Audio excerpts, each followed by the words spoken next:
Do you ever, or do you sometimes find yourself thinking, God, I wish I could see you? I do. I think it's actually quite a natural thing for us all to think sometimes. Wherever we are on our faith journeys, as it were. But as the saying goes, is seeing believing? Is it just as simple as that? Just in the next few minutes this morning, with the help of a couple of movie clips that most of you will recognise, I think, I want to suggest it's not as simple as that. For two reasons. Firstly, seeing does not necessarily bring belief. Secondly, some of the things that we actually hold most dear, we do so not by sight. So first, seeing does not necessarily bring belief. Let's bring in Jedi Master Yoda, which is always a good thing to do, I think. And let's look at a famous scene from The Empire Strikes Back. No. We'll never get it out now. So certain are you? Always with you what cannot be done. Do you nothing that I say? Master, moving stones around is one thing. This is totally different. No different. Only different in your mind. You must unlearn what you have learned.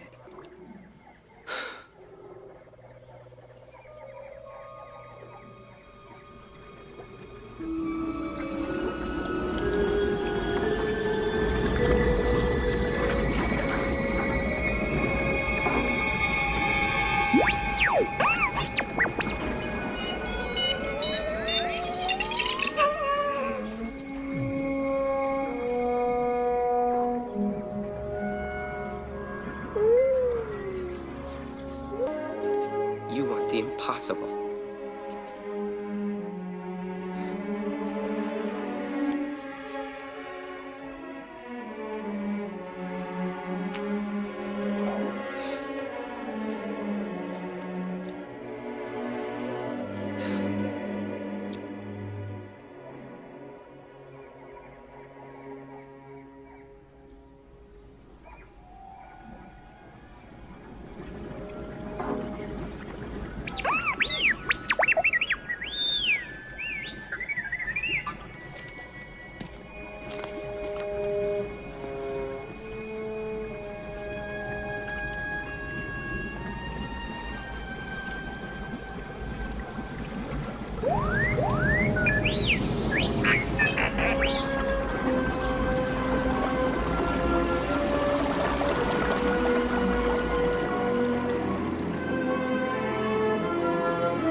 I don't believe it.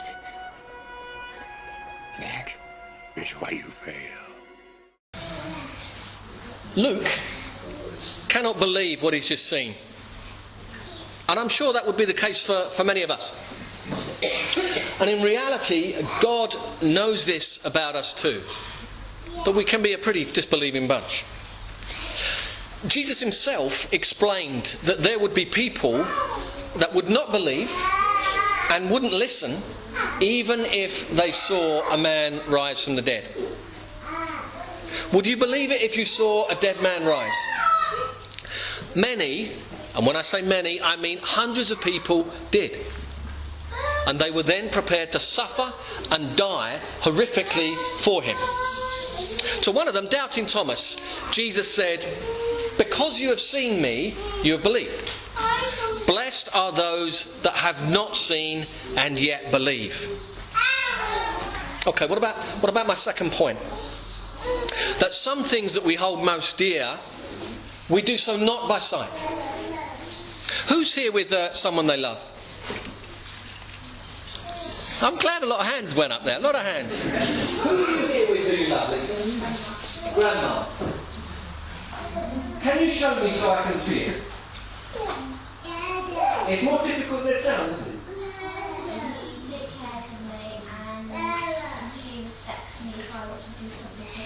She takes care of you and she respects you. That's great.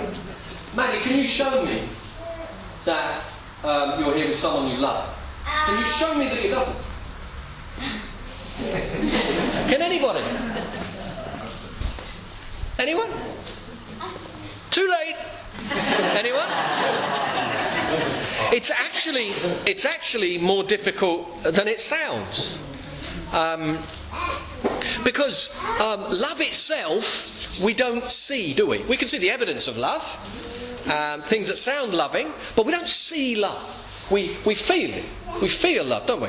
It's something that we know by our heart, not by our eyes. Similarly, if we take something like art, Chris Ruff, Earth to Chris. Chris, play something beautiful for us.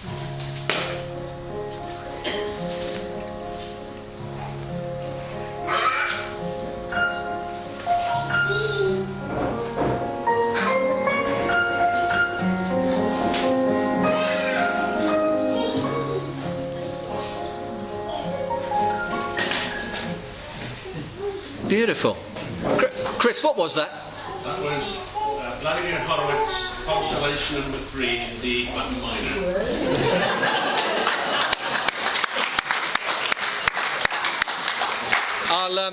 I'll be asking you that as we leave. I expect you all to have that and to know the answer. But the point is, that's beautiful. But we don't see it, do we? We hear it. We hear something like that. It's beautiful. Now, I want to tell you from experience, as somebody that was converted to Christianity, I know that seeing the world for how it really is involves belief. One of the great thinkers of the last 1,000 years, St. Anselm, he put it this way, okay? He said, "I do not seek to understand in order that I may believe, but I believe in order to understand." In other words, if you want to really know the truth about the world, then you've got to be open to it. You've got to be open to believing in the first place, if you really want to understand it. This is actually one of the central themes of the 1999 film, The Matrix. Set in the future, the movie traces the journey of Neo, a Christ-like figure, until he discovers the true nature of the world. Let's have a look. The Matrix is a system, Neo. That system is our enemy. But when you're inside, you look around, what do you see? Businessmen, teachers, lawyers, carpenters, the very minds of the people we are trying to save. But until we do, these people are still a part of that system, and that makes them our enemy. You have to understand, most of these people are not ready to be unplugged. And many of them are so inert, so hopelessly dependent on the system, that they will fight to protect it. Were you listening to me, Neo? Or were you looking at the woman in the red dress? I was... Look again. Freeze it. What are they? Sentient programs. They can move in and out of any software still hardwired to their system. We have survived by hiding from them, by running from them. But they are the gatekeepers. They are guarding all the doors, they are holding all the keys, which means that sooner or later, someone is going to have to fight them. Someone. I won't lie to you, Neo. Every single man or woman who has stood their ground, everyone who has fought an agent has died. But where they have failed, you will succeed. What are you trying to tell me? That I can dodge bullets? No, Neo. I'm trying to tell you that when you're ready, you won't have to. How about you? Are you ready? Mr. Anderson, Run, Neo, run.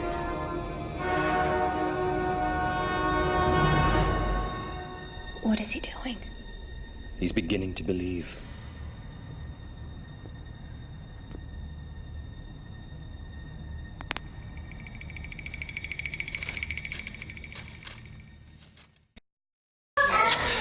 Are you ready to turn and face the truth? What would it take for you to begin to believe? What would it take?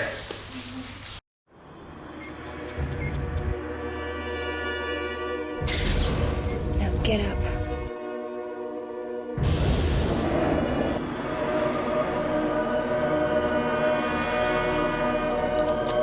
No.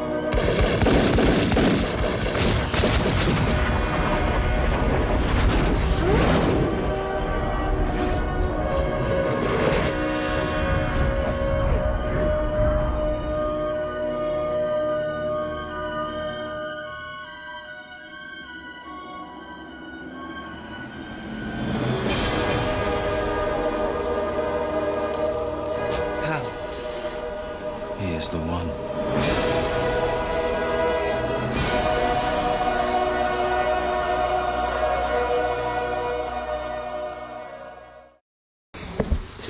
Do you ever feel like you need to wake up? See the world for how it really is?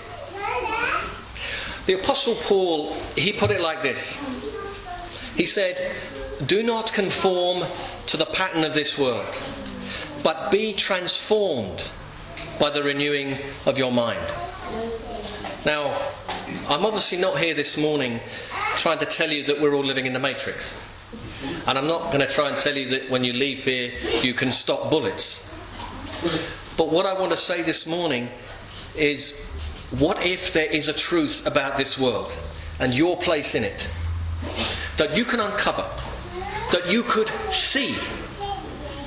Wouldn't you want to know? But it's faith. It's faith and belief that truly opens the eyes. It opens the eyes of the heart and the mind, of the soul and the spirit, to see the world how it really is and how it's meant to be. I've spent 15 years investigating the claims of Christianity. And no other religion, no other worldview can boast anything like the weight of evidence that Christianity can to support it. For God has given us every reason to believe in Him and in the one, Jesus Christ. And once you do, I tell you what, once you do, it will open your eyes to begin to see things how they really are. Stephen mentioned it in the notices. What opened my eyes 15 years ago was the Alpha course. We're starting one next month, as Stephen mentioned, beginning on the evening of Tuesday the 1st of October. Right here. If you've got questions, if you're not quite sure what you believe, then Alpha is for you. And you'll be made very, very welcome. Let me just leave you this morning with the words of C.S. Lewis, who wrote the Narnia books. C.S. Lewis said this, and he put it like this. He said, "I believe in Christianity as I believe that the sun has risen. Not only because I see it, but because by it I see everything else."